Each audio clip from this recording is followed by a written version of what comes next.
የተባለውን ሳይሆን ያልተባለውን ማዳመጥ የሚለውን በውስጥ ደስ ይለኛል። ምክንያቱም ሰዎች ብዙ ጊዜ በተለይ በእርስ በርስ ግንኙነት ላይ እንዲባል የምንፈልገው ሳይሆን ያቀልኛል ታቀልኛለች የምንለው ነገር ብዙ ነገር አለ። ታውቃለች፣ ይሄንማ ታውቃለች፣ ስለዚህ መንገር አያስፈልገኝም፣ ይሄንማ ያውቃል፣ ማወቅ አለበት፣ ይሄን ሁሉ ዓመት አብረን ኖረን ልንል እንችላለን። ያ ግን የችግሮች ሁሉ መነሻ ነው። ስለዚህ የተባለውን ብቻ ሳይሆን እንዲባል የተፈለገውን ሆነ ብሎ ማዳመጥን ተምሬያለሁኝ።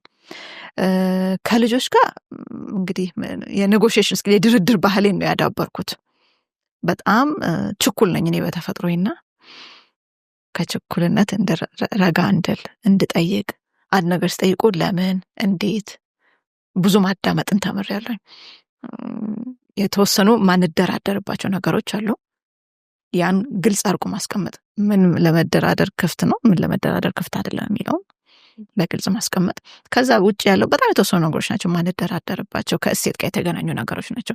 ከዛ ውጭ ያለው ነገር በሙሉ ግን መደራደር እንችላለን። ስለዚህ ከኔ በእድሜ በጣም የሚያንሱ ሰዎች ጋር ስነጋገር ከልጆችም ጋር ከሌሎችም ጋር ወደ እነሱ ደረጃ ኦዲየንሱን ማወቅ የሚለውን ከልጆቼ ጋር ከሌሎችም በእድሜ ከኔ ከሚያንሱ ሰዎች ጋር ስነጋገር አፕላይ አደርገዋለሁ። ሰላም እንዴት ናችሁ?